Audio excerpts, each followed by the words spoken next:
queridos, tudo bem? Sobral por aqui para a gente começar a falar agora de Constituição. Vamos tratar de conceito, características, classificação de Constituição. Bom, conceito de Constituição, coloquei para vocês aí já, é um conjunto sistematizado de normas originárias e estruturantes do Estado, cujo objeto nuclear da Constituição são os direitos fundamentais, a estrutura do Estado e a organização dos poderes. Então, de novo, o que é uma Constituição? Primeira informação: conjunto sistematizado de normas originárias e estruturantes do Estado, que tem como objeto nuclear os direitos fundamentais, a estrutura do Estado e a organização dos poderes. E aí, como já falamos, agora o tópico 2, objetos da Constituição, que vai ser a análise do seu conteúdo. Só que esse conteúdo, gente, ele é variável no tempo e no espaço. A lógica de Constituição, o objeto de Constituição no século XXI não é necessariamente a mesma do século XX e do século XIX, que não é a mesma na América do Sul, na Europa e na Ásia. Então, variação no tempo e no espaço. Ao longo dos anos, com a ampliação do seu objeto, fez surgir a distinção entre Constituição em sentido material e Constituição em sentido formal. O conteúdo tradicional das primeiras constituições escritas, as constituições liberais clássicas, era basicamente o que a gente falou agora: a estrutura do Estado, organização dos poderes e direitos e garantias fundamentais. E tais conteúdos são identificados como matérias constitucionais. Em contrapartida, todos os demais seriam normas formalmente constitucionais, ou seja, natureza constitucional apenas pelo fato de que estão inseridas no texto da norma maior. No caso da Constituição 88, além do conteúdo clássico, há normas sobre tributação e orçamento, bem como referentes à ordem econômica, financeira e social. Tá, vamos dar uma paradinha aqui, fizemos a leitura, vamos conversar um pouco. Então, para uma leitura clássica do objeto da Constituição, configuram normas constitucionais as relativas a direitos fundamentais, estrutura do Estado e organização dos poderes. Além disso, normas que venham a ser inseridas no texto constitucional são formalmente constitucionais porque estão na Constituição, mas não são materialmente, na sua essência, constitucionais. Entretanto, o que ele falei para você logo no início do tópico? Que esse conceito do que é e do que não é materialmente constitucional, ou seja, do que deve e do que não deve ser efetivamente tratado pela Constituição, isso é variável no espaço e no tempo. Então, há quem defenda uma ampliação do objeto das constituições, ou seja, que constituições podem ter como normas materialmente constitucionais normas que versem além de direitos fundamentais, organização, estrutura do Estado e organização dos poderes. Tá? É só uma observação aqui, a gente não vai aprofundar nesse ponto porque não é necessário. E aí, concepções de Constituição agora são as diferentes perspectivas acerca do seu fundamento, ou seja, do fundamento da Constituição, se é que é algo que cai em prova com alguma frequência. Então, já adiantando os nomezinhos aqui, ó, você tem a concepção sociológica do La Salle, depois você tem a concepção política do Carl Schmitt, depois a concepção jurídica do Kelsen, depois a concepção normativa do Conrad Hess e, por último, a concepção culturalista. Vamos repetir? Vamos lá. Primeira concepção, sociológica, Ferdinand Lassalle. Segunda, política, do Carl Schmitt. Terceiro, jurídica, do Hans Kelsen. Quarta, normativa, do Conrad Hess. E 5, concepção culturalista. Vamos lá, devagarinho. Então, primeiro, na concepção sociológica, Ferdinand Lassalle, numa conferência realizada em 1862, ele diferenciou Constituição jurídica escrita de Constituição real efetiva. Vamos lá. Na prova, a gente cai em essas expressões que estão nos livros. Então, quem foi o autor que diferenciou Constituição jurídica de Constituição real? Ferdinand Lassalle, na concepção sociológica de Constituição. Logo, o fundamento da verdadeira Constituição se encontra nos fatores reais de poder, eu vou explicar, constituído pelo conjunto de forças politicamente atuantes na conservação de instituições jurídicas, como monarquia, aristocracia, burguesia, etc. Tais fatos formam a Constituição real, que é a soma dos fatores reais de poder que rege uma nação. Nesse sentido, a relação entre a Constituição real e a Constituição política é a inscrição desses fatores numa folha de papel. E se a Constituição jurídica não corresponder à Constituição real, ela não passa de uma folha de papel. Traduzindo, vamos lá. Isso aqui é a Constituição, certo? Tá aqui. Texto da Constituição. E aqui está a realidade social, onde eu tenho os fatores reais de poder. A forma como o Estado se organiza, os direitos, a estruturação dos poderes E o que o La Salle está falando? Que a Constituição jurídica escrita deve espelhar a Constituição real. Essa aqui é a que vale. E essa aqui tem função apenas de espelhar essa aqui. Se a realidade caminhar para um lado e a Constituição escrita caminhar para outro, a Constituição ela não passa de uma mera folha de papel. Eu posso, inclusive, dispensá-la. Entendido o conceito do La Salle aqui? Então vamos lá. La Salle é a concepção sociológica de Constituição, onde você tem a diferença entre Constituição jurídica e Constituição real. A Constituição real é a soma dos fatores reais de poder, é a que prevalece. A Constituição jurídica é o papel. E a função da Constituição jurídica é espelhar a Constituição real. E se assim não fizer, não passará de mera folha de papel. Nesse sentido, pensa comigo. Nessa visão do La Salle, a Constituição jurídica, ela tem um papel de conformação da realidade? Não. Pelo contrário, o papel dela é meramente espelhar a realidade, sem qualquer pretensão reformadora, condicionante, sem nenhum sentido, em nenhum desses sentidos. Vamos agora para a concepção política do Carl Schmitt, na obra Teoria da Constituição de 1928. Afirma que o fundamento da Constituição está na vontade política concreta que antecede, olha agora, sendo resultante de uma decisão política do poder constituinte. Nesse sentido, a Constituição propriamente dita compreende apenas o que decorre da decisão política fundamental sobre a forma de existência política concreta de um povo, ou seja, normas relacionadas a direitos fundamentais, estrutura do Estado e organização dos poderes. Então vamos lá. Enquanto no La Salle, na concepção sociológica, teve ali o mérito de fazer a distinção entre Constituição real e Constituição jurídica, a expressão-chave aqui do Carl Schmitt na concepção política é que a Constituição propriamente dita decorre de uma decisão política fundamental. Aí seguindo, aqui no Carl Schmitt, na concepção política, nasce a distinção entre Constituição e lei constitucional. A Constituição está descrita no parágrafo anterior. Já as leis constitucionais são formalmente iguais à Constituição, mas materialmente distintas. Compreendem os demais dispositivos que não decorrem de uma decisão política fundamental. Ou seja, a distinção ou diferenciação entre normas materialmente constitucionais e normas meramente e normas apenas formalmente constitucionais decorre aqui do Carl Schmitt.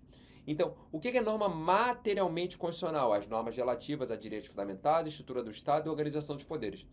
E as demais normas que foram inseridas no texto da Constituição, mas que não versam sobre esses assuntos, são normas apenas formalmente constitucionais. Entendido aqui? E o Carl Schmitt chama de Constituição e lei constitucional. Então, Constituição é aquilo que é materialmente constitucional e lei constitucional é aquilo que não é materialmente constitucional, mas que foi inserido no texto da Constituição. Logo, a Constituição, mais um pouco, decorre de uma decisão política fundamental. As leis constitucionais não decorrem de uma decisão política constitucional fundamental. Vamos lá. Agora vamos para a concepção jurídica de Hans Kelsen. A Constituição é norma pura, puro dever ser. Logo, aqui é o interessante do Kelsen. Não é necessário qualquer fundamento sociológico ou político para justificar a Constituição. A Constituição não depende de justificativa sociológica ou política. E aí, aqui é que quando a questão aperta um pouquinho, a galera tem que tomar cuidado. Mas antes de falar disso, que é sentido lógico jurídico e sentido jurídico positivo, vamos lá. Concepção sociológica, Ferdinand Lassalle. Concepção política, Carl Schmitt. Concepção jurídica, Hans Kelsen. Concepção sociológica, Lassalle. Diferença entre Constituição real e Constituição jurídica. Carl Schmitt, na concepção política, a Constituição decorre de uma decisão política fundamental. Logo, tem a divisão entre Constituição e leis constitucionais. Concepção jurídica, Kelsen, Constituição como norma pura, aquela que não depende de justificação ou fundamentação sociológica ou política. Isso é para desvencilhar a Constituição dessas fundamentações. A Constituição existe per si, independente de qualquer fundamentação sociológica, política ou valorativa. Tá, mas o que é o sentido agora? Agora aprofundo um pouquinho. Diferença entre o sentido lógico-jurídico e o sentido jurídico-positivo. Vamos lá. O primeiro lógico-jurídico precede o segundo. Então, o sentido lógico-jurídico precede o sentido jurídico-positivo. Vamos lá. Sentido lógico-jurídico. A Constituição é uma norma fundamental hipotética. Ó, norma fundamental hipotética. Por que é fundamental? Porque ela é o fundamento de validade da Constituição em sentido jurídico positivo e hipotética, pois só existe em tese como norma metajurídica pressuposta e não posta. Eu sei que está abstrato, eu vou explicar. O comando aqui contido é: todos devem obedecer à Constituição. E Constituição em sentido jurídico positivo é o conjunto de normas reguladoras da produção de outras normas. É a norma jurídica suprema. Vamos lá, vamos para a prática. Quando eu falo Constituição, o que vem na cabeça, na sua cabeça, é o seguinte: você olha o texto da Constituição de 88, você pensa num livro, né? Então, vamos lá. Então, aqui estou com o livro de Constitucional Novelino aqui. Constituição, você pensa algo assim, né? Um papel onde você abre aqui, tem 250 artigos. Isso não vem à sua cabeça? Vem, Sobral. Isso tá certo? Tá certo. Mas, na leitura do Kelsen, essa Constituição aqui posta, anotada, positivada, é a Constituição em sentido lógico-jurídico ou Constituição em sentido jurídico-positivo? É a Constituição em sentido jurídico-positivo. Aí aqui, ó, é só você ler o conceito. O que é a Constituição em sentido jurídico-positivo? É o conjunto de normas reguladoras da produção de outras normas. Aqui na Constituição, eu tenho as normas reguladoras de produção de outras normas. Como ser dito uma lei ordinária, como ser dito uma lei complementar, como ser dito uma emenda constitucional. Está aqui. Então, a Constituição é o ápice do ordenamento jurídico, sendo conjunto de normas reguladoras de produção de outras normas, ok? Então, a Constituição que você enxerga é a Constituição em sentido jurídico positivo. Só que vem a pergunta: e a Constituição que vem antes dessa aqui existir, ó? Aí isso aqui me lembra até, inclusive, poder constituinte, né? É disso que o Kelsen está falando. Para essa Constituição aqui, ó, vir a ser editada, essa Constituição que precede, por isso fala que ela é metajurídica, por isso fala que ela é pressuposta e não posta. Essa Constituição em sentido lógico-jurídico é o pressuposto da Constituição em sentido jurídico positivo, repito. A Constituição em sentido lógico-jurídico é o pressuposto, é a norma fundamental, aquela que estabelece antes mesmo que a Constituição exista. Todos devem obedecer à Constituição. Todos devem obedecer à Constituição. Qual vai ser o texto? Não interessa. Todos devem obedecer à Constituição. Deu para entender? Constituição em sentido lógico-jurídico, Constituição em sentido jurídico positivo. Agora vamos para a concepção normativa, que é a concepção de Conrad Hesse, que diz o seguinte: Hesse, em sua obra, teve papel relevante na superação do modelo de Constituição como documento essencialmente político, predominante na primeira metade do século XX. No caso, Hesse defendeu, ao contrário de La Salle, que nem sempre os fatores reais de poder prevalecem sobre a Constituição normativa. Isso porque, ao admitir que as normas constitucionais nada mais expressam do que relações fáticas altamente mutáveis, seria atribuir ao direito constitucional a mera função de comentar fatos políticos e justificar as relações de poder. Faz todo sentido. Nesse sentido, a Constituição configura não apenas a expressão do ser, mas também do dever ser. Ou seja, a Constituição não é apenas o que é o que é e como a realidade deve ser. Perceba que o La Salle não admitia isso. Para o La Salle, a Constituição poderia apenas espelhar a soma dos fatores reais de poder. O resto está falando que não. A Constituição é o ser e o dever ser. Ela conforma a realidade. Olha de novo. Nesse sentido, a Constituição configura não apenas a expressão do ser, mas também do dever ser, possuindo força normativa capaz de conformar a realidade. A Constituição real e a Constituição jurídica possuem relação de coordenação, condicionando-se mutuamente, embora não dependam uma da outra. Hesse reconhece ainda que a Constituição não tem força de realizar coisas por si só, mas que pode impor tarefas.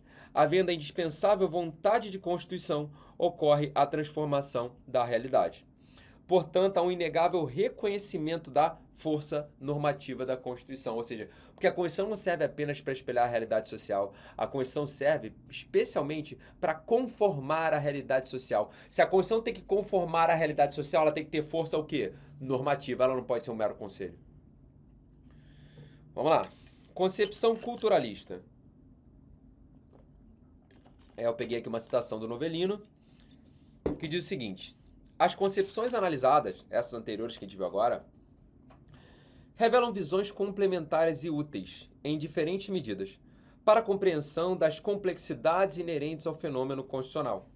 A síntese dos diferentes fundamentos conduz à ideia de constituição total, de modo a abranger os aspectos econômicos, sociológicos, jurídicos e filosóficos em uma perspectiva unitária.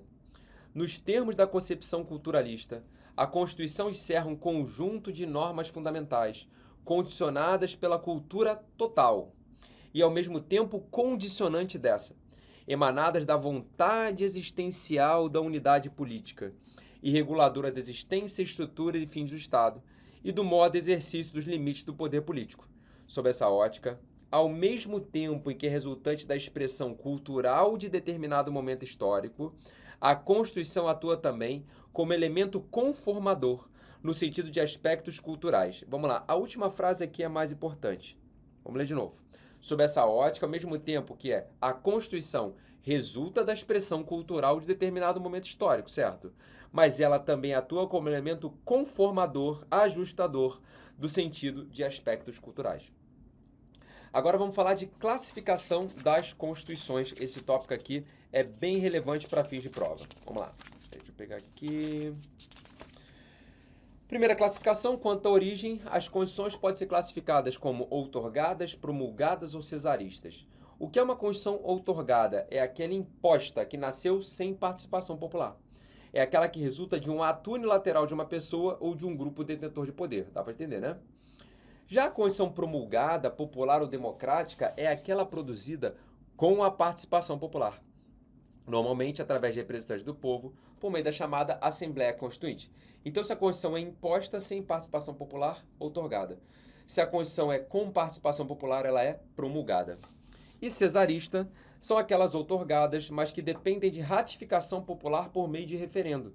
Ou seja, cabe ao povo apenas referendar a vontade do agente revolucionário detentor do poder. A cesarista é assim, é o cara que deu golpe, mas não quer parecer golpista. Então o que ele faz? Ele bota um texto, ele coloca um texto constitucional para fins de votação e o povo vai lá e aprova ou reprova o texto dele, né? Mas no final vai acabar aprovando. Então a cesarista se aproxima muito mais de uma Constituição outorgada do que uma Constituição promulgada. Quanto à forma, a Constituição pode ser escrita ou não escrita, já expliquei para você em momento anterior o que é isso aqui. Constituição escrita é o conjunto de normas codificada e sistematizada em um único documento. E a Constituição não escrita, costumeiro ou consuetudinária, aqui as normas constitucionais não são solenemente elaboradas nem estão codificadas num único documento, fazem parte das normas constitucionais leis esparsas, convenções e a jurisprudência é o caso da Constituição inglesa. Quanto ao modo de elaboração, a Constituição pode ser dogmática ou histórica. O que é uma Constituição dogmática? Ela é sempre escrita, ou seja, a dogmática é sempre codificada. São elaboradas em um dado momento por um órgão constituinte, segundo os dogmas ou ideias fundamentais existentes em determinada sociedade. E Constituição histórica são aquelas que resultam de uma lenta formação histórica, de evolução das tradições, representando uma síntese do que foi vivido por determinada sociedade, é o caso da Constituição inglesa.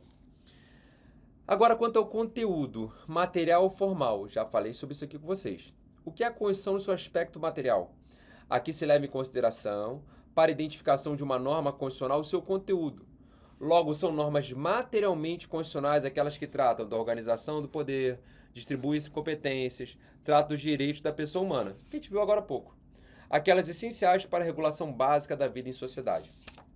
E formalmente constitucionais são aquelas que integram uma Constituição escrita, elaborada através de um processo especial, só que independente do seu conteúdo. Ou seja, aqui se leva em consideração o processo de elaboração. Se foi elaborado através de um processo diferenciado e solene, se está no texto constitucional, é a Constituição, independente do seu conteúdo. Quanto à estabilidade ou alterabilidade, essa aqui, sem dúvidas, é a classificação que mais cai em prova. As constituições podem ser imutáveis, rígidas, flexíveis ou semi-rígidas ou semi-flexíveis, tanto faz. Constituição imutável é aquela que não admite modificação de seu texto. Só que essa espécie está em desuso. Se pegar um texto constitucional em que nada pode ser alterado, não tem conhecimento de exemplo no mundo. Constituição rígida. Quando se exige um processo legislativo especial para a modificação do seu texto, mais difícil do que o processo legislativo das demais leis do ordenamento jurídico, como eu já mostrei para vocês. Lá na proposta de emenda constitucional, como é que eu aprovo uma PEC? 3/5 e 2 turnos em cada casa do Congresso Nacional. Como é que eu aprovo uma lei ordinária? Presença da maioria absoluta pelo voto da maioria simples em um turno de votação. Então, se alterar a Constituição é mais difícil do que alterar uma lei, a nossa Constituição, no caso de 88, ela é uma Constituição rígida. Flexível, aí já vai ser o oposto. São aquelas que permitem a sua modificação pelo mesmo processo legislativo de elaboração e alteração das demais leis do ordenamento. E a Constituição semi-rígida ou semi-flexível, tanto faz, são aquelas que exigem um processo legislativo mais difícil para alteração de parte de seus dispositivos e permite a mudança de outros dispositivos por um procedimento mais simples, semelhante àquele adotado para as demais leis. Foi o caso da Constituição Brasileira de 1824. A nossa primeira Constituição, a imperial, era uma Constituição semi-rígida ou semi-flexível. Quanto à correspondência com a realidade ou critério ontológico, as Constituições podem ser normativas, nominais ou semânticas. E aí é um conceito elaborado por Karl Lowenstein. Vamos ver aqui. Constituição normativa é aquela que está em plena consonância com a realidade social e assim regula a vida política do Estado, ou seja, todos obedecem ao conteúdo da Constituição, e é o que nós desejamos alcançar. Constituição nominal, nominalista ou nominativa são aquelas que, embora elaboradas para regular a vida política do Estado, não conseguiram efetivamente cumprir esse papel, por estar em descompasso com a realidade social. Então, é aquela que está no meio do caminho. Já a Constituição semântica são aquelas que, desde a sua elaboração, elas não visam regular a vida política do Estado, mas apenas conferir legitimidade ao poder de quem se encontra nele inserido. Então, considerando uma roupa, vamos lá, você comprou lá um terno, ou você, mulher, comprou um vestido que caiu muito bem em você. Constituição normativa. Não, você, homem, comprou um terno, a mulher comprou um vestido que precisa de alguns ajustes. Constituição nominal. Não, você não comprou nem terno nem vestido, você comprou um disfarce, para disfarçar a sua tomada de poder. Constituição semântica, tá? Quanto à extensão, as constituições podem ser analíticas ou sintéticas, analíticas ou longas ou extensas ou prolixas. São aquelas que possuem conteúdo extenso, que versam matérias outras que não a organização básica do Estado. Contém normas materialmente constitucionais e formalmente constitucionais. É o caso da Constituição Brasileira, analítica, super extensa e prolixa. Constituição sintética, concisa, breves ou sumárias. Aquelas que possuem conteúdo abreviado, versando apenas sobre a organização básica do Estado e dos direitos fundamentais. É o caso da Constituição norte-americana. Quanto à finalidade, eu posso ter uma Constituição garantia, Constituição balanço e Constituição dirigente. Repete comigo. Quanto à finalidade, eu posso ter uma Constituição garantia, Constituição balanço e Constituição dirigente. Constituição garantia é aquela de texto reduzido. Vamos lá, ela é uma Constituição sintética, tendo por escopo, por preocupação principal, a limitação do poder estatal. Por isso se fala em garantia, pois o texto constitucional busca fixar as garantias individuais frente ao Estado. Então, Constituição garantia é aquela que me dá garantias mínimas face ao poder estatal. Como ela apenas me dá garantias mínimas face ao poder estatal, normalmente aqui é uma Constituição sintética. Constituição balanço é aquela destinada, olha agora, a registrar um dado estágio das relações de poder no Estado.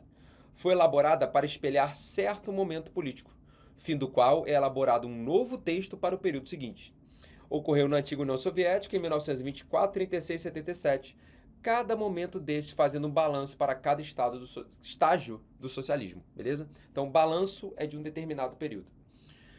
E Constituição dirigente é aquela de texto extenso, analítica, define fins, programas, planos e diretrizes para a atuação futura dos órgãos estatais, estabelece um programa para dirigir a evolução política do Estado, é o caso da Constituição de 88. Quanto à dogmática, a Constituição pode ser ortodoxa ou eclética. Ortodoxa, aquela formada por uma só ideologia, por exemplo, as constituições da China marxista. E Constituição eclética ou compromissória, eu posso falar assim também, aquela formadas por ideologias conciliatórias. É o caso da Constituição brasileira. O interessante aqui de você observar essa conexão, né, entre as ideologias conciliatórias, você encontra no próprio artigo 1º, inciso 4 da Constituição. Quando ele fala constitui fundamento da República Federativa do Brasil os valores sociais do trabalho e da livre iniciativa. Então, colocando trabalho e livre iniciativa com valores sociais ali, eu estou conectando ideologias. Beleza? Entendido? Queridos, então vamos agora treinar questões da FGV. Vamos lá. Primeira questão de 2024 falou o seguinte: a Constituição pode ser compreendida como um conjunto de normas que criam e fixam competências dos principais órgãos do Estado, disciplinam relação, interação e controle recíproco entre os membros. Vamos ver. Primeira, assertiva. Com base na ideia de que existem temas típicos de uma Constituição, é possível falar em normas materialmente constitucionais, o que, no entanto, recebe crítica devido à influência ideológica dominante em certo momento da história do constitucionalismo, certo? Então, vamos lá. Quanto ao conteúdo, eu tenho as chamadas temas típicos de Constituição, normas materialmente constitucionais. Só que o que são normas materialmente constitucionais? O que eu falei para vocês? Que isso é um conceito que varia no tempo e no espaço. Então, verdadeiro. Segunda, as normas formalmente constitucionais são aquelas encontradas no texto da Constituição e elas só podem ser aí inseridas pelo poder constituinte quando materialmente constitucionais. Não, eu posso inserir norma no texto da Constituição independente delas terem efetivo conteúdo de Constituição. Aí, nesse caso, a norma é só formalmente constitucional. Segunda assertiva está falsa. Terceira, a inserção de um tema como norma constitucional encontra razão, dentre outras, na concessão de maior estabilidade conferida pelo status constitucional. Certo? Quando eu coloco um tema na Constituição, eu tenho um status constitucional. Aí depois ele fala aqui, independente da categorização da Constituição como rígida, aí não. Porque se a Constituição for flexível, ela não tem superioridade hierárquica em relação às demais normas do ordenamento jurídico. Por quê? Porque na Constituição flexível, as suas normas podem ser alteradas pelo mesmo processo de alteração das demais normas do ordenamento jurídico. Então, o finzinho aqui, a segunda parte dessa última assertiva está errado. Então, VFF, gabarito letra A. Vamos lá. 2. Após um processo evolucionário francamente apoiado pela população do país alfa, um grupo extremista logrou êxito em dominar as estruturas estatais de poder. Esse grupo editou uma Constituição cujo fim único e exclusivo era o de legitimar o seu poder de mando e perpetuá-lo, de modo que não houvesse pluralismo político ou renovação. Então, um grupo político tomou as estruturas estatais de poder e elaborou uma Constituição só para legitimar o seu próprio poder. Que Constituição é essa, gente? Nominal, normativa, semântica, promulgada ou compromissória? Semântica. Então, essa foi de 24 da FGV. Vamos a de 23 agora. O ditador X, que se encontra há décadas no comando do Estado de Direito Alfa, passou a ter ameaçada sua continuidade no poder, em razão da afronta aos mais basilares princípios democráticos. Por tal razão, decidiu outorgar uma nova Constituição que exortava a democracia em seu preâmbulo, mas que fora cuidadosamente moldada, de modo a apenas ratificar o funcionamento das instituições, tal qual o ditador X idealizar e colocar em prática, de modo a assegurar a continuidade do regime, legitimando. Mais uma vez, o que é isso, gente? Constituição semântica. Só para legitimar o poder.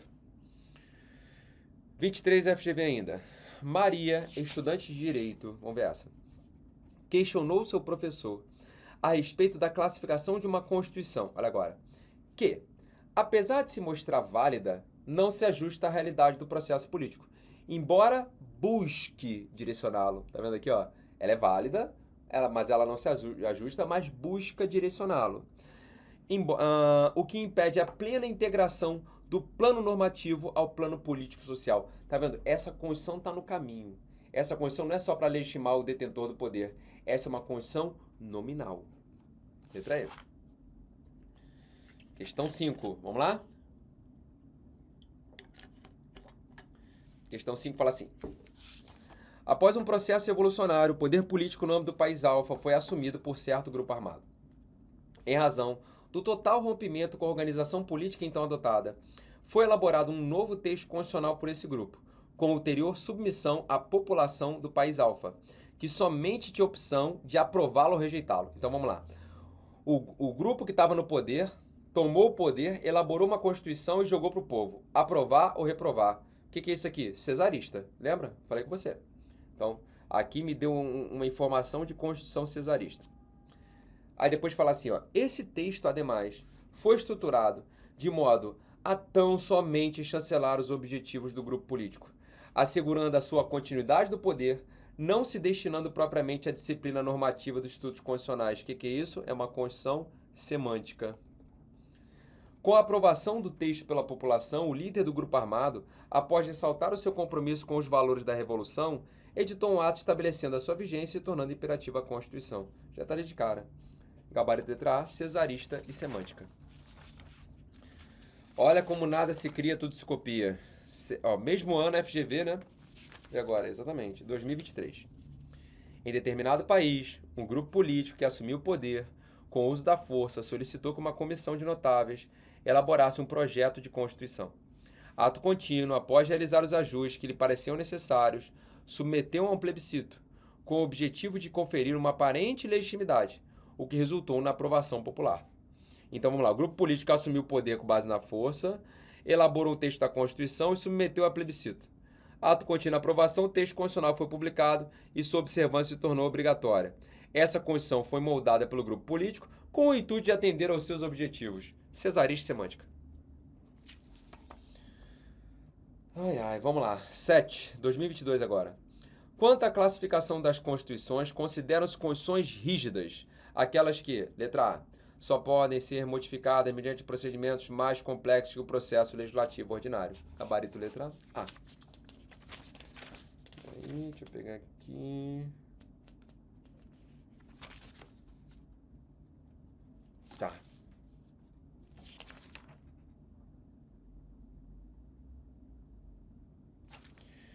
Oito. É corrente em doutrina a afirmação de que a Constituição da República de 88, entre outros atributos, ela é rígida, analítica e eclética, certo? Isso significa dizer que a Constituição de 88, vamos ver. Primeiro, como rígida. A. Pode ser alterada por um processo legislativo mais solene e dificultoso que o destinado às demais espécies normativas, certo? Depois, estabelece concisamente a estrutura fundamental do Estado. Concisamente não, ela é analítica. Concisamente se ela fosse sintética. Já tirei a letra A. Vamos na B. Primeiro, rígida. Pode ser alterada por um processo legislativo mais solene e dificultoso que o destinado às demais espécies normativas. Certo. Depois, estatui prolixamente a estrutura fundamental do Estado e sociedade, por intermédio de normas material e formalmente constitucionais. Certo. E por último, além de ser resultante do compromisso entre forças políticas diferentes e ideias muitas vezes contrastantes, assertiva correta, Constituição eclética ou compromissória. Mais uma. Após uma revolução que culminou com a derrubada do regime anterior, o grupo político dominante do país Alfa resolveu solicitar que uma comissão de notáveis elaborasse um projeto de Constituição, submetendo ao ato contínuo a referendo popular. Então, o grupo político dominante que, após uma revolução, mandou elaborar o texto da Constituição e submeter a referendo. O que é isso? Cesarista. Né? Tá aqui cesarista. A Constituição assim elaborada buscou agora conciliar inúmeras correntes políticas aparentemente opostas entre si. O que é isso? Constituição eclética ou compromissória. Acabamos de fazer. E direcionar as políticas públicas a serem adotadas para implementação de direitos sociais. O que é isso? Dirigente. Além de ter exigido um procedimento qualificado para a reforma de parte de seus comandos, considerados materialmente constitucionais, enquanto outra parte poderia ser alterada com observância do mesmo procedimento afeto à lei ordinária. O que é isso? Semi-rígida. Por fim, observa-se que essa Constituição era demasiado extensa. O que é isso? Analítica. Gabarito letra B. Entendido, queridos? Ficamos por aqui. Até o nosso próximo encontro. Beijo no seu coração. Fique com Deus e até.